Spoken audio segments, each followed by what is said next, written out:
everybody, and welcome to the Positively Disney podcast. I'm Kimberly Bouchard, your host and the author of the best-selling series Positively Disney Stories of Hope and Wonder from the actors and the fans and guests from all around the world. And today I am so excited to be sharing my 80th podcast. I can't believe it. 80 podcasts I completed, or will complete.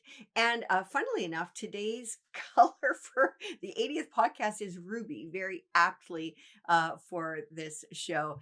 I want to thank my sponsor, Michelle McKeown, over at Ears of Experience. You can reach her at MMCKEOWN at themouseexperts.com, and she will put together a fabulous vacation for you. You can reach her also at 732-735-1779. Just want to welcome my Facebook followers and my Twitch TV followers, and a special welcome. I see Dora Speck has joined us. Dora is actually from Northern British Columbia in Canada. So welcome for joining me this evening. You know, Christmas is, I think it really has to be one of my favorite times of year, just from pretty much the get-go, from being a child. And if you guys have anything you want to share this evening with me, please feel free to message me, and we can chat a wee bit about it. And if you do have a question for my guest, I will do my best to bring that question forward to her. But you know, something about the Christmas season, the holiday season, it just seems like everybody is, I mean, a lot of people, you're rushing around, you're trying to do things in that. But really, there's a lot of, I find it brings a lot of good out in people. And there's just sort of some extra care that I notice from your fellow shoppers and all that. And I always love this time of year because the lights are so beautiful. The other night I took a drive around a few neighborhoods just to see the different Christmas lights, and it just warms my heart. So again, if you have any Christmas stories you want to share with me, go ahead. I don't know if you have done anything out of the ordinary, a little bit crazy in the name of Christmas, or purchasing a gift. And one of my favorite, it's not that old, but it's not that new, is the show's Christmas with the Kranks with Jamie Lee Curtis and Tim Allen. And I can really identify sort of with that mom, because she's all excited about her child coming home, and she does everything in her power to make sure she has everything for her family. And I remember one year I did, actually, there's a couple of things that I want to share with you. And before I go on, I just want to welcome my sister Dee, coming all the way from Alberta, Canada. Thank you for joining me, Dee, tonight. So one of the craziest things that I did happened actually just a few years ago in Seattle here, and I coerced my middle child, my son, to go with me. But we and my friend and I had been trying to get our husbands, that it was called the Nintendo NES, and it was it's this like mini console, and every store was sold out, every store. However, we got wind that a certain Target would have like 5 or 6 of them available first thing in the morning. And because these items were in such demand, the way it worked is that if you lined up at a certain hour, you would be given a ticket to actually get the item you wanted. There was also some kind of toy that was, I think, in an egg or something like that, that same kind of Christmas. At any rate, my son, we donned our gloves and our mitts and toques, which we call toques, are the knitted caps here in the US, are big coats. And we went out and stood outside of Target at 4 a.m. Believe it or not, I think we were like the second in line. And as there was a few others of us lining up, out comes this woman from her car. She had been there since 2 in the morning. She and fell asleep, but she heard all of us kind of arriving. Anyway, so there was about, by the time we got into the store, I think the store opened at 6 in the morning.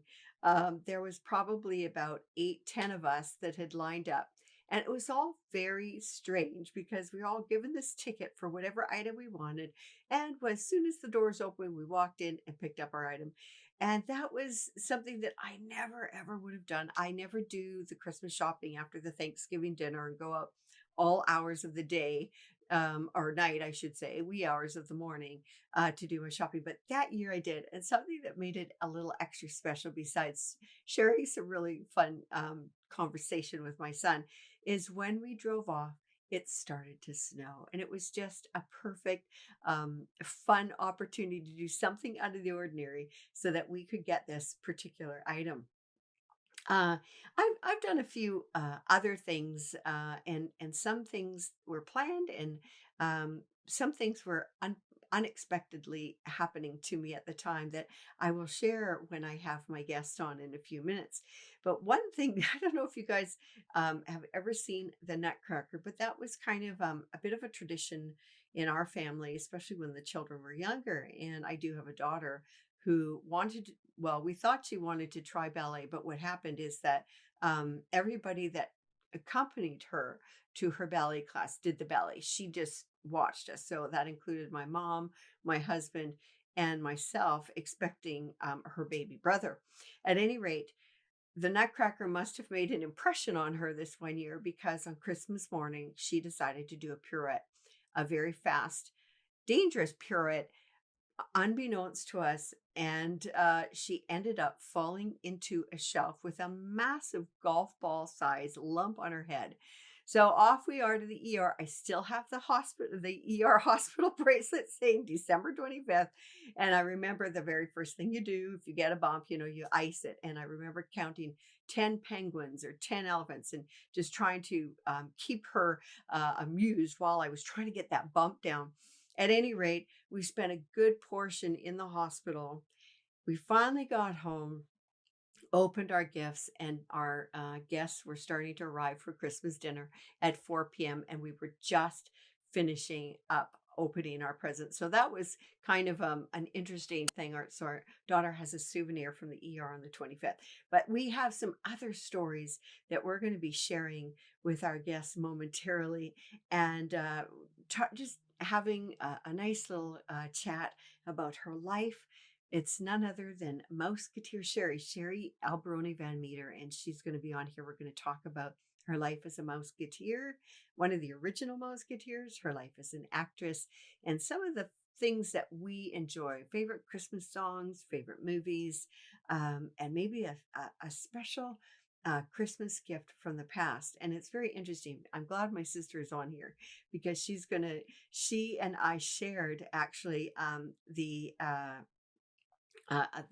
similar Christmas present, and hopefully I'll be able to share that with you. And I want to welcome Michelle. And my Dee was just saying she went shopping once at 1 a.m. with her young son when they had the Christmas hours 24 hours a day, just to see what it was like. I bet you it was probably fairly quiet at 1 in the morning, but good for you for going out and trying that out. Well, without further ado, I want to get Sherry on the line here. And again, welcome everybody to the 80th podcast. And I look forward to having Sherry on, who's a dear, dear person and a friend. So we're just going to get her on the line. We've got a dial tone ringing here. And let's see if we can get her on here. Oh, hello, Sherry. hello. Hi, Kimberly. Hi, how are you? I'm great, thanks, honey. How you doing? Oh, I'm great, and I'm so glad you could talk this week. Yes, I know. If this had been last week, I'd be like, Kimberly.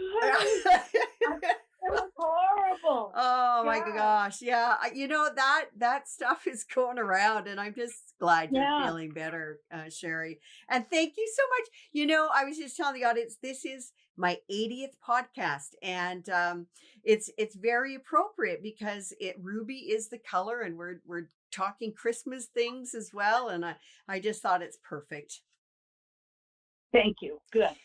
So, for a lot of people, you are very well known and very well loved. And as an original Yeah. Mouseketeer, I mean, my goodness, I know it was a while ago, but can you But tell? thank you. Can you? Thank you for not saying old Mouseketeer. No, no, no, no, We no, say no. original. Of course.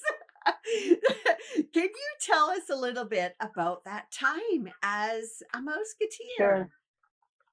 You know, I look back on it now and realize that it was one of the greatest honors, one of the greatest thrills, and really one of the happiest times in my career and in my life. It was just the whole place working for Disney is so happy. It's so magical, to use that Yeah. that word that Mm-hmm. describes Disney so perfectly. Yeah. And you can't go there and be on the set or be at the studio Mm-hmm. without feeling that happiness and that joy, Mm. because everything is just, it's not childish, Mm-hmm. it's childlike. And Ah. so for us, it was a very warm, kind, thoughtful, loving atmosphere. Mm. And I grew up like that. I grew up in a family that we were very close, and we ate dinner together, as most people did in those days. Right. And my two brothers and I, and my mom and dad, we were a very, very close Irish Italian family. Mm-hmm. And we went to church every Sunday. Mm-hmm. And it was just a wonderful life. And I started working really when I was about 4, doing modeling and baby commercials and things like that. Yeah. And when I got the audition to go be a Mouseketeer, Right. I had been a fan. This was the second year. This was 1956, or I guess maybe the summer of or the fall of 55, because the show went on the air October the 3rd, 1955. Right. So I, like every other kid in the world, Mm-hmm. would sit in front of the TV Mm-hmm. with my little plastic ears on and say, "Oh, mommy, I want to be a Mouseketeer." Oh. And I mean, everybody did. Yeah. So when my brother Roy, we had an agent, Right. and the agent called and said that I was too young, but they were looking for replacement Mouseketeers for the second year of the show. Mm-hmm. So that's why I said this is probably late 55. Right. And so Roy went there to the studio with my mom, and she didn't drive, and so they had to go by bus. Wow. And my brother auditioned, Mm-hmm. and Jimmy Dodd Mm-hmm. and Mr. and Uncle Walt, Yes. said to Roy, "You're great, you're really talented, but you're a drummer and a dancer, and we already have Cubby. He's our drummer and dancer." Okay. And he said, Roy, can you play any other instrument? Right. And Roy said, "No, but I have a little sister, and she can play the trumpet and do a tap dance at the same time." Well, Jimmy and Walt and the director, Sid Miller, they started laughing and said, "Well, we've got to see this." So they told my mom to bring me back the next day. Mm. Well, I remember I had on this little red tutu leotard thing, and my black fishnet stockings, and I played my trumpet and I did my tap dance at the same time. Yeah. And I almost knocked out all my teeth, but at least I got the part. Oh. So with your teeth. with my teeth. Oh, so, my gosh. Like I say, it was such it was so exciting, to be at Disneyland. Disneyland had just opened, Yeah. and so it was really, really an exciting thing, and to see Walt Disney there and Jimmy, because I was a big fan. Yeah. But then I had met Walt before. I met him on opening day. I didn't know if I told you this before. I met him on opening day of Disneyland, and I had sold more candy. I think they were called some kind of Thin for mints the or something Campfire like that. Girls. Yeah. That's right.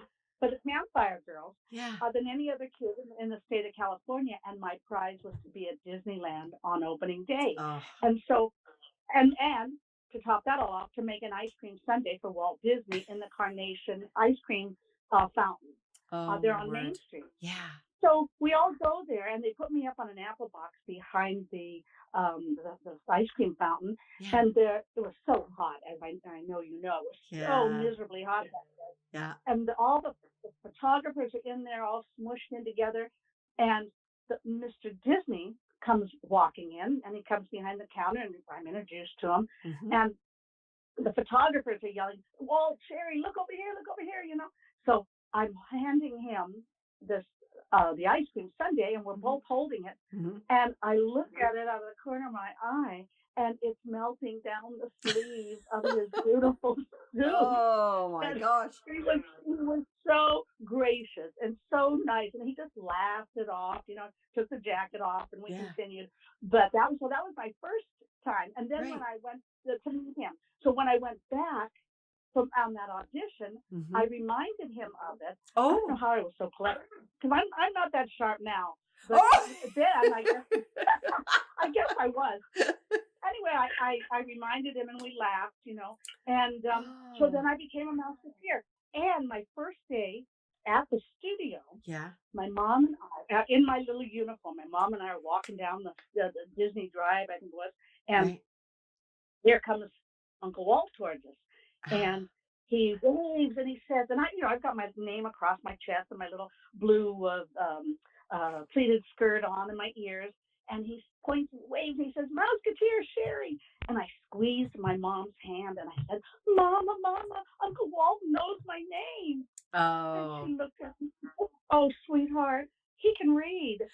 And I just said, oh yeah. I was crushed. But it was just this happy place. And I remember the artist would come out of the administration building, and those kids would be playing tag or something on the lawn during a school break. And the artist would come and say, "Hey, you kids want to sell? What to sell?" And they'd give us these incredible, paintings that they had done, these cells, and we didn't appreciate them for what they were and what they were to become. But it was just a happy experience the whole way around. I think with all of you guys being young, you kind of grew like a family. I would think, it kind of was another family. Yeah, it was. And we some of the kids you became very close with, other kids you didn't. We were in school together 3 hours a day, and we Karen and Cubby and I, we were the youngest. And so we would all sit together, and then Annette and Tommy and Bobby and Sharon, they would be in the back of the little red trailer that we were in, and we did become like a family. And I was just with Tommy the other day at the candlelight ceremony at Disneyland. We were together. Nice. And I see Bobby all the time. I see Sharon. I see Cubby. All these years later. And we were all just at dear Karen's funeral up in Fresno, a couple of months ago. And it's just, one person will start a sentence and the other will finish it. Like we're a bunch of old married people. But, we've known each other, what is it, 65 years? Isn't that incredible? I think that is. I think that's got to be, of course, the time being a Mouseketeer on set and that was special. But I think that the things that happened as a result of that kept you guys together has to be the best part of it all. Right. Yeah. Right. I think you're right. And through the years, we would work together on other shows. Or go on auditions together. Or Tommy became an Emmy-winning makeup artist, and I was on a show. And I was on a show called Bright Promise. And Tommy was my makeup man. And gosh. We stayed together. It's like, God and Mr. Disney put us together for a reason. Yeah, for sure. And something that I just thought that those lifelong friendships are quite unique, because there's not everybody that can say they've been friends with somebody for 65 years, so I think you're very blessed in that department. Now after your term on set was over as a Mouseketeer, I mean, you went on to do a lot of neat things. And I want to just tell the audience one of my favorite shows that I always loved to watch as a little girl was Family Affair. And I know you were in it because I saw you in it, and I thought it was so fun to see you in that program that I grew up with. Buffy, Jodie. I still have Mrs. Beasley. I still have my Mrs. Beasley doll. Fun. Yeah, that was a fun show. And there, we were friends. I'd known Kathy Garver my entire life from going on auditions. Okay. And they worked on the set next to my three sons. And Don Grady went on to become a Mouseketeer, Donna Grady at the time. Yeah. And the Livingston brothers and Tim Considine, was on him and David Stollery, Finn and Marty. And so, it was one big happy family. And everybody had to have chaperones on the set. And Tommy Cole's mother was the chaperone for the Livingston kids, so we got to see her. And it was fun because I did like the Monkees, which was a big fun thrill. The Monkees. Yes. And I did the Real McCoys and Joby Gillis and Donna Reed show and Danny Thomas show, George Gobel. Lots of different shows and movies. Love it. And I was on the Ed Wynn show, and that went on for like 4 years, I think. The Tom Yule show, Cheyenne, Buckskin, and Three Worlds of Gulliver. My mom and I got to go to Europe to film that. Oh, for crying out loud. Yeah, I was 12 at that time. But then one really fun thing I did was that Lou Costello used to watch the Mickey Mouse Club with his daughter, Chris. And for some reason, I was Chris's favorite Mouseketeer. I think she liked my lisp. And Chris pointed me out to her dad, and it just so happened that he was looking for a little girl to play his daughter in the last film that he was going to make with Bud Abbott before the team broke up. It was called Dance With Me, Henry. And so he called Walt Disney. He bought my contract, and I left the Mickey Mouse Club on a Friday, and Monday went to work for Lou Costello to film Dance With Me, Henry. And it was great because I never had that, oh gosh, I'm out of work. Right. I never felt that letdown of I didn't have a job. Right. And so from then, from that, I went on to Columbia for 7 years. I was there and worked with Paul Peterson, who was Mouseketeer, and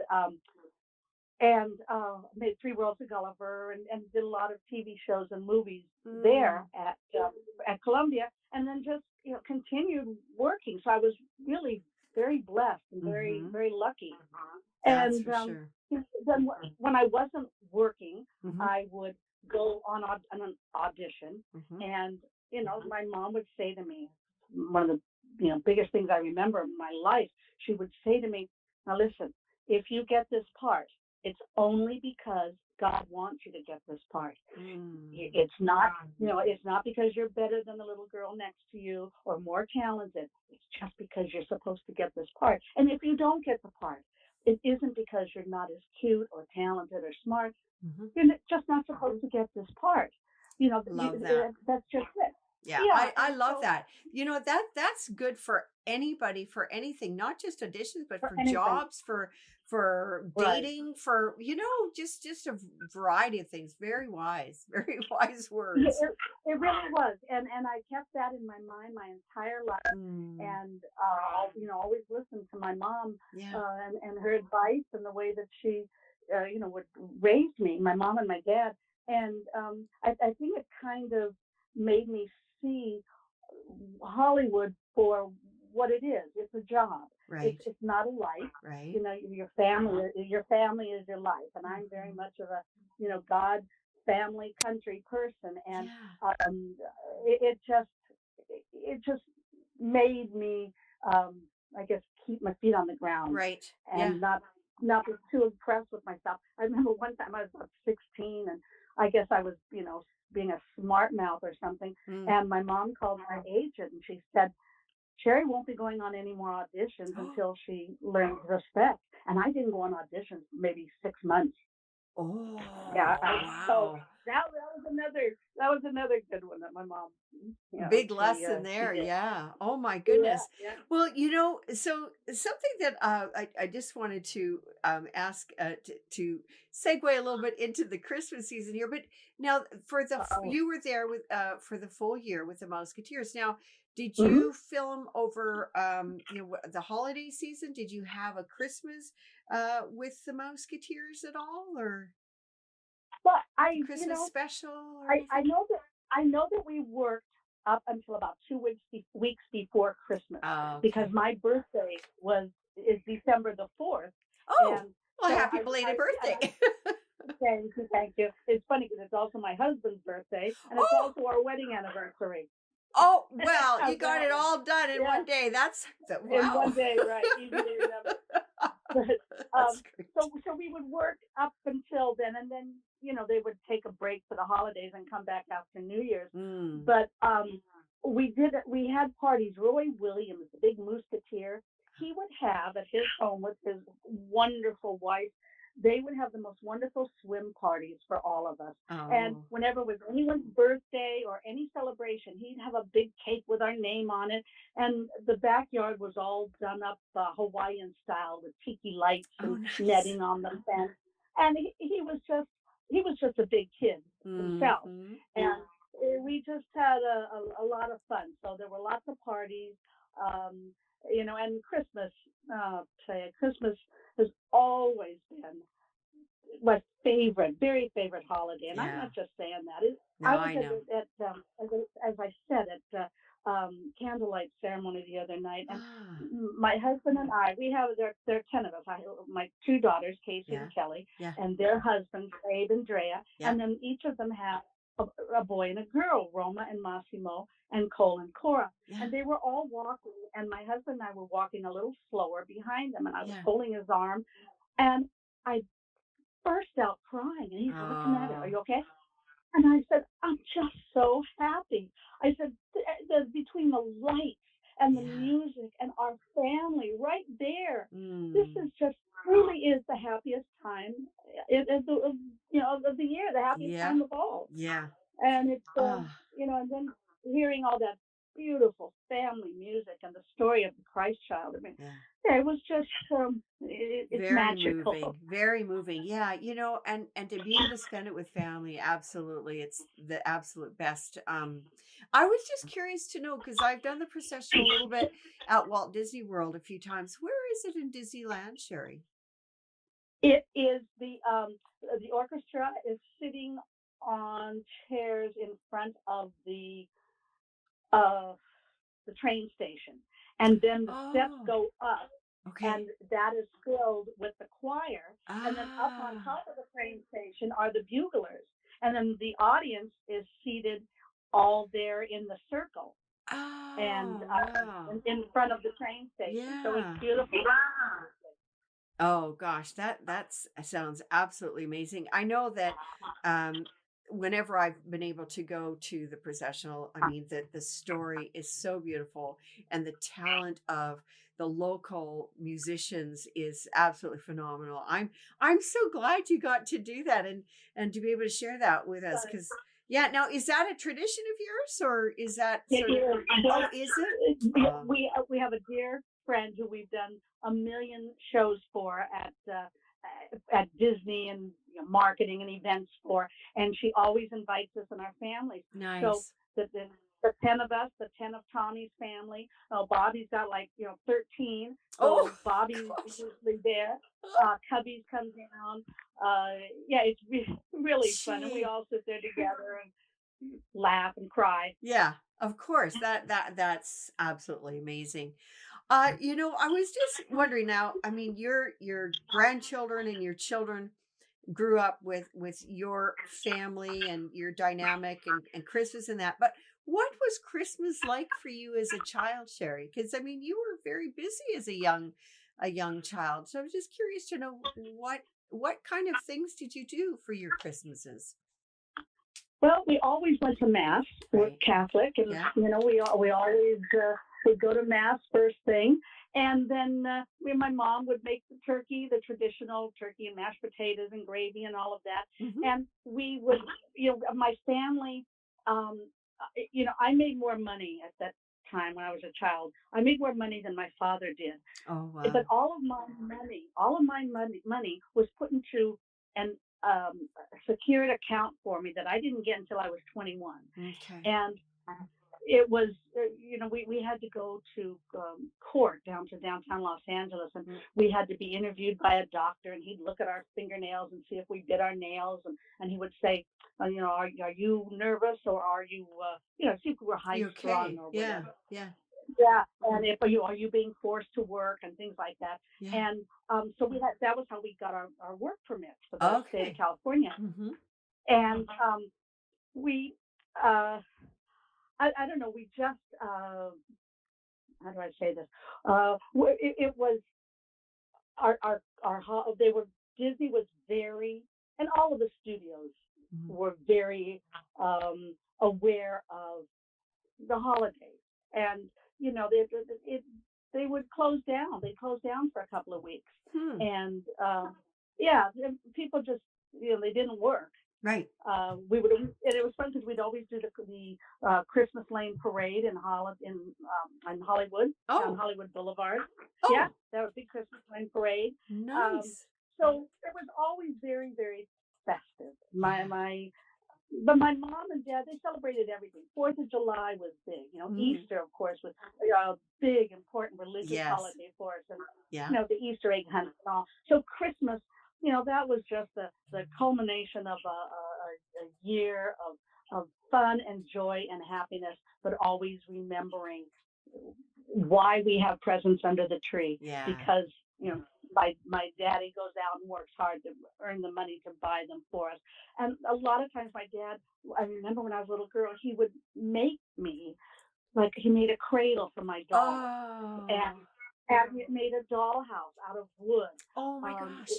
He would, and I still have those. You know what? I still have them. I can't believe this. You know what? My dad made my sister, who's actually listening in from Canada, and myself, a dollhouse that actually you could assemble, and then when you disassembled it, you could put it in the suitcase that was the lower level. And you know what? We used to go to midnight mass. We'd come home, we'd eat, we'd open our gifts, and I remember my dad helping my sister and I assemble those, and we were playing with those at 4 a.m, Christmas morning. Sure.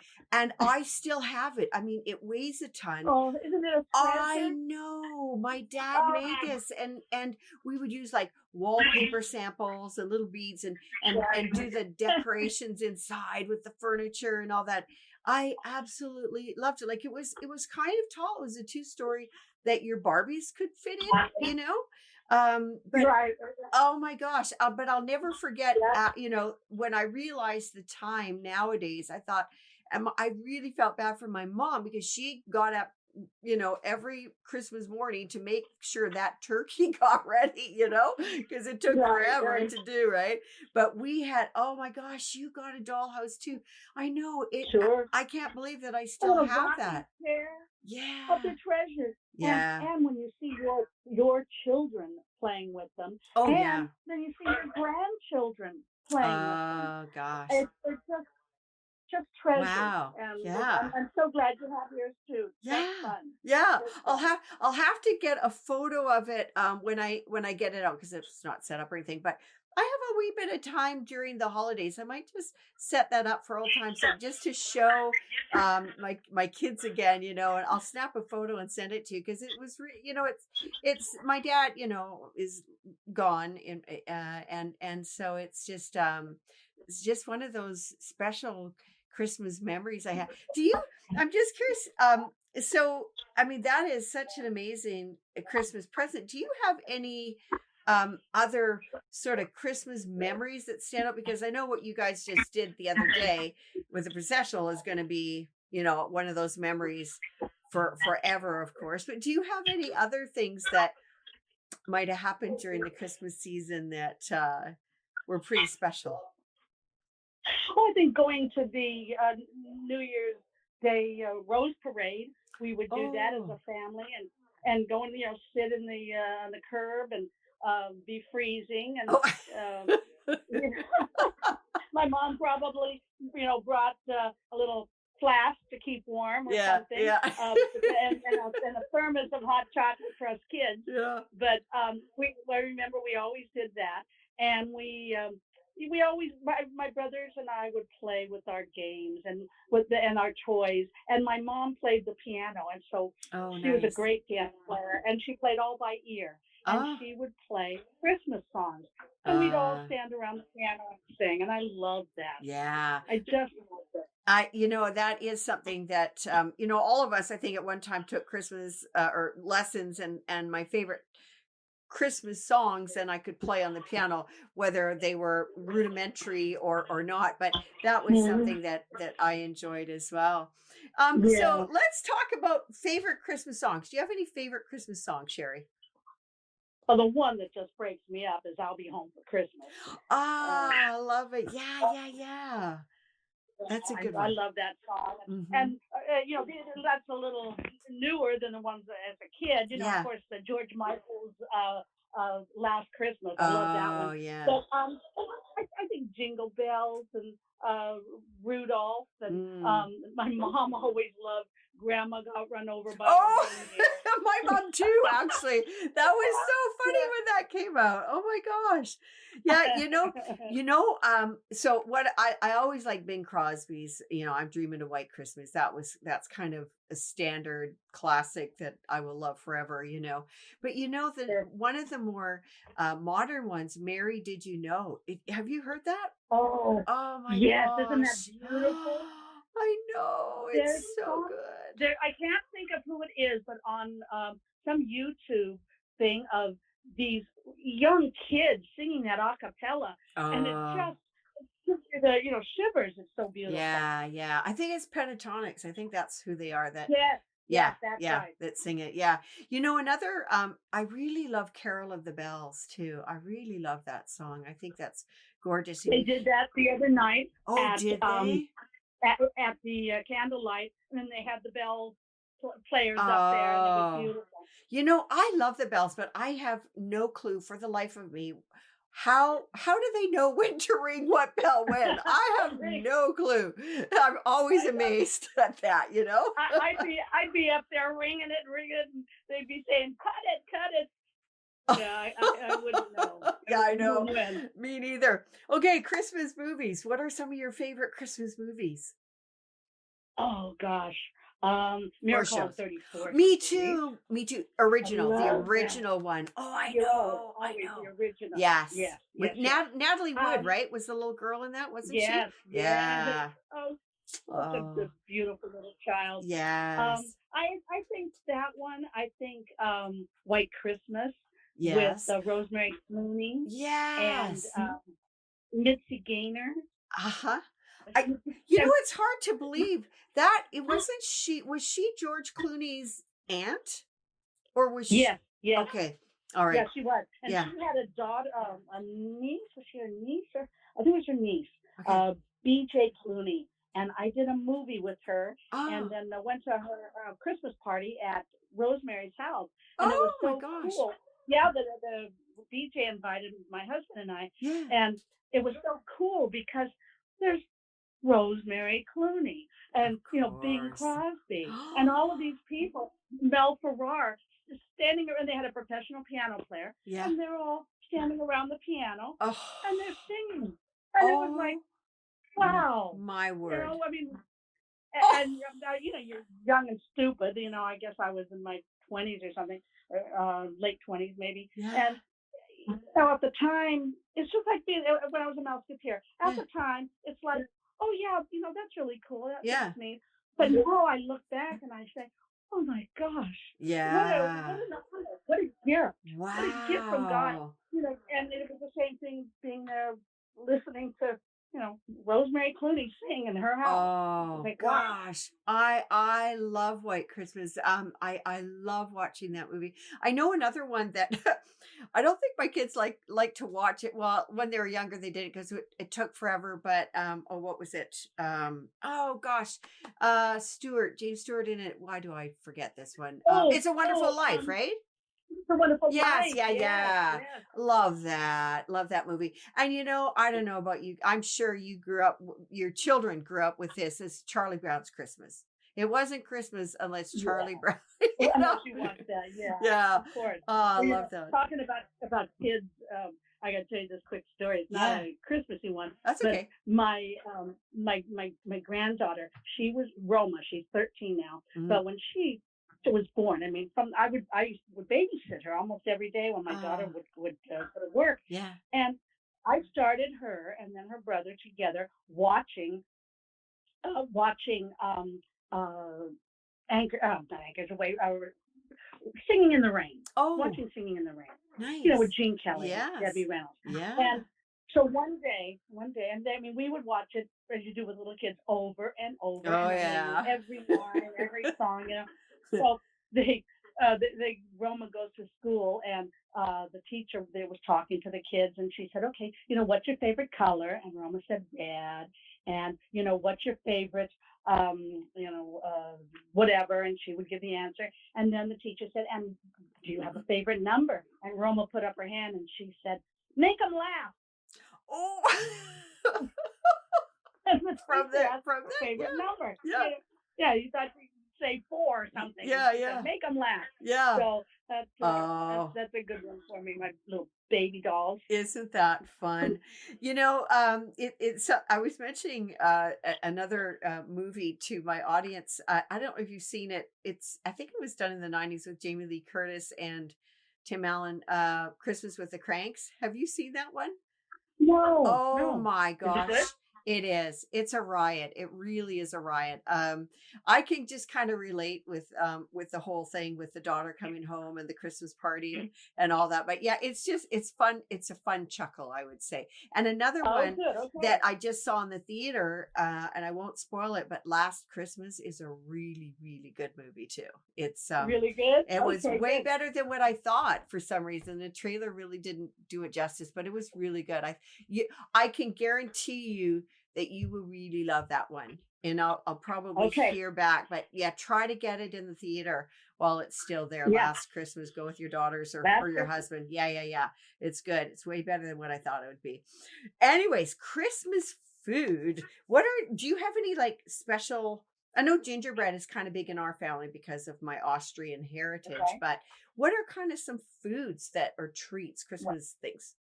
Do you do? Okay. We have my husband and I just celebrated our 48th wedding anniversary. Oh, congratulations! Thank you. And my husband was born in Germany. Oh. And his mom was German, and his father was in the military. Oh. And so for 48 years, he has cooked Christmas goose. Oh, and back in the old days, it used to be that you could get a nice big fat goose, right? 25, 30 pounds. Now you're lucky if you get a 10 or 12 pounder. Oh. And so we get 2. And he's gone from cooking them, roasting them, to smoking them. Oh, and nice. They are delicious. Yeah. So we do geese and wassail, of course. And that's really what we do. And my girls bring the sides, so it's whatever they feel like making. That sounds that sounds good. Yeah, you know what? I keep thinking, like, this year especially, like Thanksgiving was just a couple weeks ago, and it's like already Christmas coming up, and I'm thinking, do I really want turkey again? I love turkey, but I'm trying to think of something as an alternative for a meal, because the goose is easy to cook. Well, there you go. Easy. Okay, well, and it's all dark meat. Yeah, I'll have to talk to my husband about him. I leave him in charge of stuff. We've got kind of one of those infrared cookers, sort of, you can do it in a very quick amount of time or whatever, and seasoned and stuff like that. Yeah. So we'll have to figure that out. So I just want to, I thought I'd leave the last word with you. If you had any other special Christmas stories that you would like to share with us, or any events that happened around the Christmas hour or Christmas time with you or your family? Well, our daughters, when they were younger, we would go to midnight mass. Mm-hmm.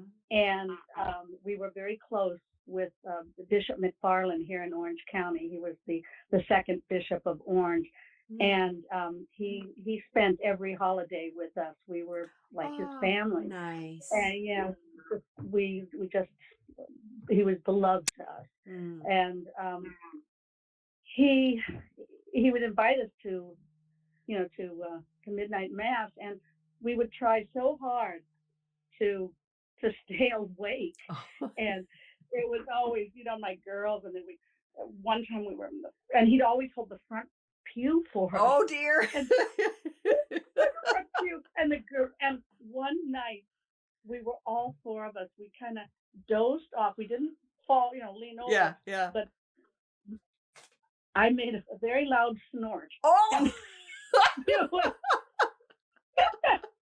everybody around us jumped. And I woke up, my kids woke up, and my husband woke up, and the bishop is just up there, and he's shaking his head. Oh dear. Trying not to laugh. But I'll never forget that one. So we kind of stopped doing that. Something that we used to always do midnight mass, and there was just something really special about it. And when I'll bring this story up because my sister's watching right now. But as we left the church, which was after sometime 1 a.m, right, there were two large dogs that ran into the church. Now, in Alberta, where I grew up, at that hour, it probably was like I would say minus 20, minus 25. So it'd be cold. Yeah. So I remember one was a German Shepherd and one was I think a Saint Bernard. And we were kind of surprised to see these big dogs at the back of the church. And I thought, I said, does anybody own these dogs? Nobody knew. Everybody thought it was somebody else's dog. And I said, well, I'm not going to just abandon them. So what happened is my sister and I put them in the back of my car. I had a hatchback at the time. They very willingly jumped in the back of the car, and I drove all the way to downtown in our city to the emergency animal hospital that was open 24 hours at that time, because my city was kind of small compared to everything else in the US here. But anyway, so we rescued these beautiful dogs and brought them down there. And I remember, we didn't have cell phones back then either, so we couldn't call home and say, yeah, we're okay, we're on our way. But I think we got home at about 2:30 in the morning, and we started our festivities then. But I was so glad that I could save those dogs, because I just couldn't imagine these two dogs that were obviously beloved, but they got out somehow from somewhere. Right. And so I remember it was just really special to be, there was really nobody on the roads back in that day. In the middle of the night of Christmas Eve, people were not out driving about really, and so that was something that was really special, really close to my heart. And when we moved to the US, the midnight mass is in Spanish, so we don't go to it, but I usually sing at one of the masses, and it's the children's mass. And I have to tell you, it really took me by my heart, because what they did in the children's mass, it was so amazing. I did not know about it until I actually saw from my place in the choir. But Santa came from the back, and he walked very slow. You could not hear a thing in that church, and all the children were just, their eyes were just beaming, and they were on Santa. And Santa went to the manger and knelt down, and it was so precious. Oh my gosh, I'm telling you, I could barely sing after that. I was almost in tears. It was so beautiful. It's the most beautiful mass I've ever seen for a children's mass. I'll bet that every child and every parent remembers that and will remember that for the rest of their life. Yeah. I have the kneeling Santa always by my tree.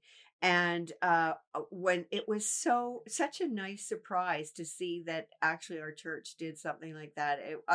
I'd never heard of it, never seen it in all my years until we moved here. But I just wanted to share, a couple of That's those beautiful. stories because it still touches my heart. And I know our choir is not singing this year at that mass, but I look forward to next year when we will be singing.